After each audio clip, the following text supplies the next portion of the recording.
दोस्तों, आपका स्वागत है आपके अपने YouTube चैनल अंजना क्लासेस में। आज हम देखेंगे भारतीय जो बैंकिंग का इतिहास है कि भारत में चाहे पूरे विश्व में बैंक की शुरुआत और बैंकिंग जो संस्थाएं हैं इसका क्या हिस्ट्री है, कैसे कैसे एक छोटा संस्था एक बड़ी संस्था के रूप में कन्वर्ट होती है, जिसको बाद में बैंक के नाम से जानते हैं। तो क्या है उसका इतिहास, इसको हम बारी बारी से समझते हैं।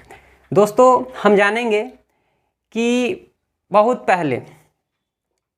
वर्ष पहले की बात है कि इटली में, यूरोप का एक देश है, यूरोपियन महादेश का एक देश है जिसका नाम है इटली। इटली में व्यापारी लोग जो है वो क्या करते थे, बेंच पे बैठ के रुपयों का लेन देन करते थे।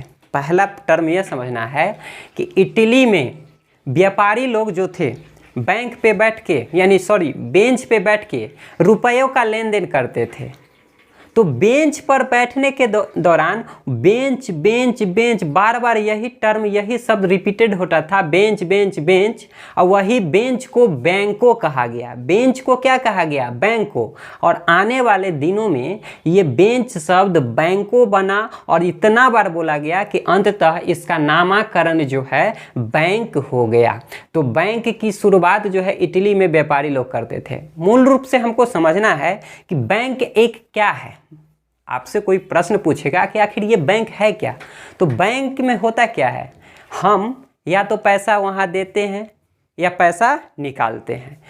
तो बैंक एक ऐसी संस्था है जो ज़रूरतमंद, हमारा ज़रूरत है तो पैसा निकालते हैं और ज़रूरत है तो पैसा जमा करते हैं। तो यह बैंक जो है ज़रूरतमंद लोगों को उचित ब्याज दर पर, ऐसे तो फ्री में बैंकिंग संस्था है नहीं कि आपको बैठा हुआ है, तो आपसे कुछ रेट लेता है, इंटरेस्ट लेके आपको क्या देती है, रुपया या तो लेती है या देती है। इसी को कहते हैं बैंक। तो हम ये इस बात को समझ गए होंगे कि बैंक ज़रूरतमंद लोगों को उचित दर पे क्या देती है, धन देती है। इटली के बारे में समझा दिए कि वहाँ के व्यापारी बेंच पे बैठ के बेंच बोलते थे। अब देखिए, पूरे अगर हम बैंक को एक संस्था के रूप में हम कहेंगे तो इसका शुरुआत यानी बैंकिंग में संस्थाओं के रूप में इसका शुरुआत यूरोप से होता है।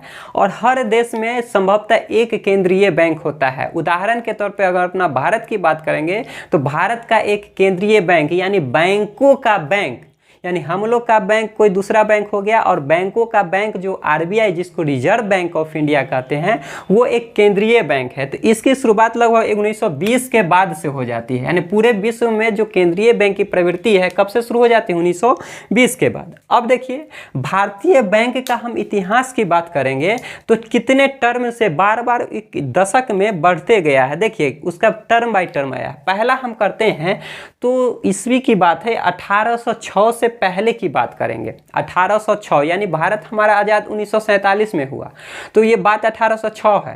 अगर 1806 से पहले भी जाएंगे तो उस समय कोई बैंकिंग संस्था नहीं थी। उससे पहले क्या होता था, जो साहूकार लोग, सेठ लोग, जो समाज में जो ज़्यादा रुपया पैसा वाले लोग, पूंजीपति लोग होते थे, वही रुपयों का लेन देन करते थे, कोई संस्था नहीं था। तो 1806 से पहले जो है साहूकार लोग क्या करते थे, रुपयों का लेन देन करते थे। बाद होता है उसके बाद दूसरा टर्म 1806 से 1860 में, कि अभी भारत में एक बैंकों का टर्म रहा है। फिर रहा है 60 से 13 में, फिर 13 से 39 तक। ये आपको दिखना है कि सब टर्म में, माने भारत में ये एक दशक है, कुछ डेट इशू किया हुआ है कि किसमें कौन सा काम हुआ था। अब हम समझते हैं भारत में जो बैंकों का इतिहास है उसको हम 3 टर्म से समझेंगे, 3 रूप उसका देंगे। कुछ बैंक ऐसी थी जो पूर्णतः अंग्रेज द्वारा शासित थी, अंग्रेज उसका प्रबंधन करता था, और पूंजी भी कौन लगा रहा था, अंग्रेज। क्योंकि हम लोग गुलाम थे, हम लोग पे शासन अंग्रेज कर रहा था, तो बैंक का शुरुआत होगा तो संभवतः उसमें पूंजी कौन लगाएगा, अंग्रेज लगाएगा। और उसका प्रबंधन, उसका कार्य संभालेगा कौन? वो भी अंग्रेज। तो एक ऐसा टर्म आया था कि पूर्ण रूप से पूंजी और प्रबंधन दोनों का काम अंग्रेज देख रही थी। एक ऐसा भी टर्म आया कि दोनों का साझेदारी यानी अंग्रेज और भारतीयों दोनों ने मिलकर बैंकों का स्थापना करता है। और एक ऐसा भी टर्म आता है जिसमें पूरा रूप से भारतीय लोगों ही उसका पूंजी लगाते हैं और उसका प्रबंधन करते हैं। अब हम समझते हैं कि बारी बारी से हम अंग्रेज की काल की बात करेंगे। तो अंग्रेज की काल की बात करते हैं तो 1770, देखिए ये ईस्वी ध्यान रखिएगा, 1770 ईस्वी में कोलकाता में बैंक ऑफ हिंदुस्तान की स्थापना होती है। एक बैंकिंग संस्था की स्थापना क्या होता है? Bank of Hindustan. ये बैंक ऑफ हिंदुस्तान का मुख्यालय कहाँ था? कोलकाता में।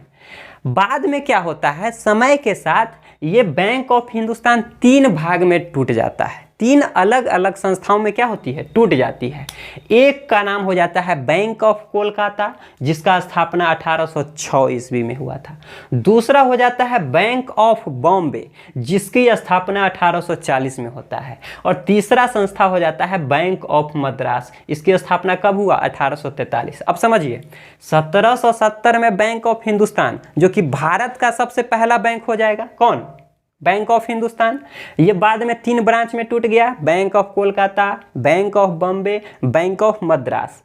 और एक समय ऐसा आता है कि 1921 ईस्वी में ये 1770 और 1806 से 1843, अब फिर बहुत वर्षों बाद 1921 ईस्वी की घटना है कि पुनः तीनों बैंकों को मिला दिया जाता है। और तीनों बैंकों को मिला के एक अलग उसका कॉम्बिनेशन माने एक कंबाइंड रूप से एक अलग नाम रखा जाता है, जिसका नाम पड़ता है इंपीरियल बैंक ऑफ इंडिया। देखिए, कोलकाता, बॉम्बे और मद्रास तीनों जो संस्था था बैंक ऑफ हिंदुस्तान का, तीनों को मिला दिए तो एक बैंक का नाम पड़ा इंपीरियल बैंक ऑफ इंडिया 1921 ईस्वी में।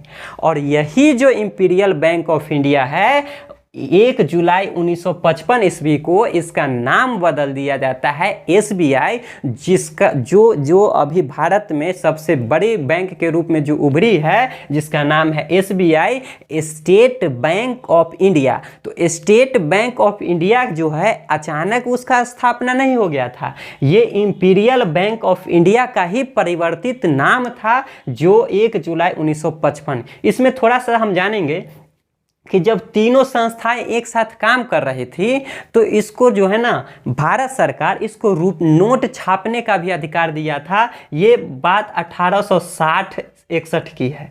माने 1860 से 1861 ईस्वी में भारत सरकार ने ये तीनों बैंकों को कंबाइंड रूप से नोट छापने का भी अधिकार दिया था, क्योंकि उस समय तो आरबीआई की स्थापना हुआ नहीं था।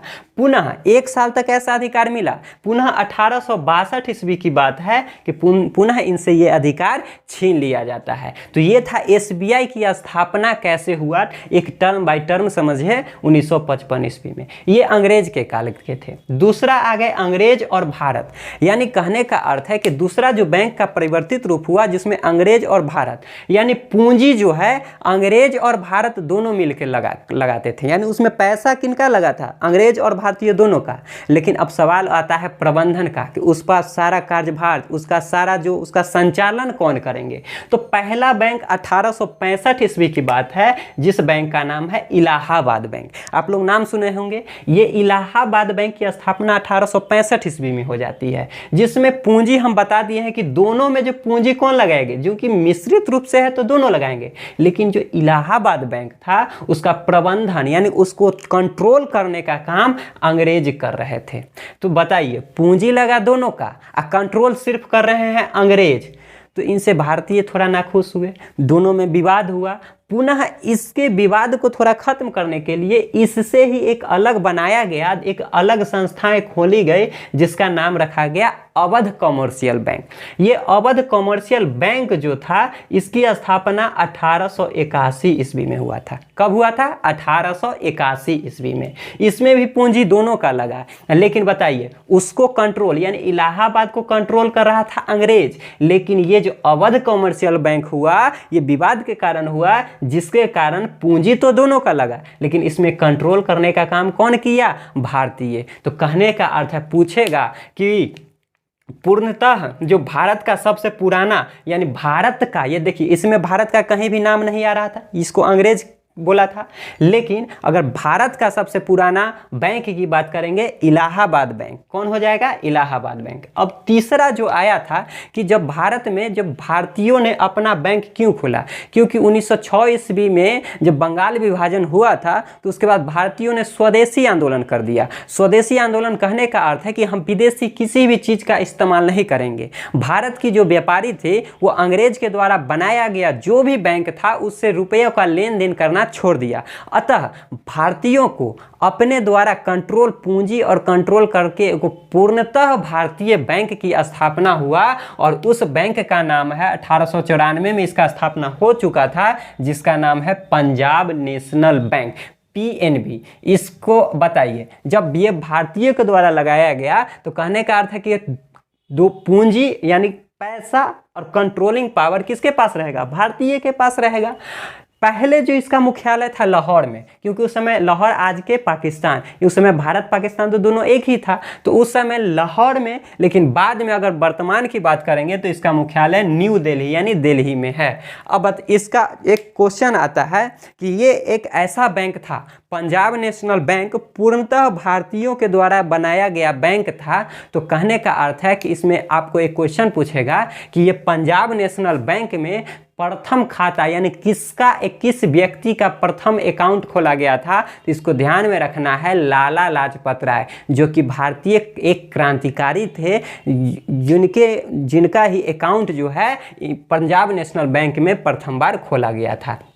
अब एक बार हम यहाँ थोड़ा सा समझ लेते हैं अंग्रेज के द्वारा, अंग्रेज और भारत के द्वारा और भारतीय के द्वारा। अंग्रेज के द्वारा जो खोला गया पहला बैंक था जिसका नाम था bank of Hindustan. Bank of Hindustan तीन भाग में टूटती है, bank of Kolkata, bank of Bombay, bank of Madras. एक समय ऐसा आता है कि तीनों को मिला के इंपीरियल बैंक रख दिया जाता है, जो 1921 ईस्वी में और 1955 ईस्वी में इसी इंपीरियल नाम का बैंक का नाम बदल के स्टेट बैंक ऑफ इंडिया रख दी जाती है। उसके बाद 1865 में इलाहाबाद बैंक, पूंजी दोनों का, कंट्रोल अंग्रेज का। फिर 1881 में अवध कमर्शियल बैंक, पूंजी दोनों का, कंट्रोलिंग किसका? इंडिया का। और ये जो पंजाब नेशनल बैंक है ये पूंजी और कंट्रोलिंग दोनों किसका? इंडिया का। अब देखिए क्वेश्चन आपको घुमा फिरा के पूछता है, ये इस लाइन को आप इंपॉर्टेंट मान लीजिए, ये सबसे इंपॉर्टेंट है। क्वेश्चन पूछता है, देखिए टर्म पे ध्यान दीजिएगा, भारत का पहला बैंक, तो भारत में सबसे पहला बैंक कहाँ खुला था? Bank of Hindustan. तो ये हो जाएगा भारत का पहला बैंक, बैंक ऑफ हिंदुस्तान। पहला भारतीय बैंक यानी पहला भारतीय बैंक, तो आप बताइए ये दोनों ने पूंजी, इलाहाबाद बैंक की बात करेंगे तो इसको हम भारतीय बैंक तो नहीं कहेंगे, क्योंकि कंट्रोल कौन कर रहा था? अंग्रेज। और पहला कौन ऐसा बैंक था जो कंट्रोलिंग पावर भारतीय के द्वारा किया गया था? तो अवध कमर्शियल बैंक। इसलिए इसका आंसर हो जाएगा पहला भारतीय बैंक कौन हो जाएगा? अवध कमर्शियल। पूर्णतः पहला, पूरा रूप से प्रथम भारतीय बैंक कौन हो जाएगा? देखिए, तो पूरा रूप से प्रथम भारतीय बैंक उसको कहेंगे जिसका पूंजी भी भारतीय का हो और प्रबंधन भी भारत का हो। तो ऐसा कौन बैंक था? Punjab national bank. तो पूर्णतः पहला भारतीय बैंक कौन हो जाएगा? Punjab national bank. अब देखिए भारत का सबसे पुराना, देखिए भारत का पहला बैंक ये जरूर है, लेकिन भारत का सबसे पुराना बात करेंगे तो इलाहाबाद बैंक हो जाएगा। तो इसका आंसर हो जाएगा इलाहाबाद बैंक। और परिवर्तित नाम यानी कहने का अर्थ है कौन ऐसा बैंक था जिसको परिवर्तन के द्वारा प्रथम बार नाम बदला गया था? तो इंपीरियल बैंक का नाम रख के क्या रख दिया गया था? SBI। तो इसका आंसर क्या हो जाएगा? SBI। तो दोस्तों ये था बैंकिंग इतिहास का शुरुआती चरण की कैसे कैसे बैंकों का शुरुआत होता है। इसके नेक्स्ट वाले वीडियो में टोटल बैंकों के प्रकार बताएंगे और उसका स्थापना कब हुआ और किसका क्या काम है, वो नेक्स्ट वाले वीडियो में हम समझेंगे। धन्यवाद।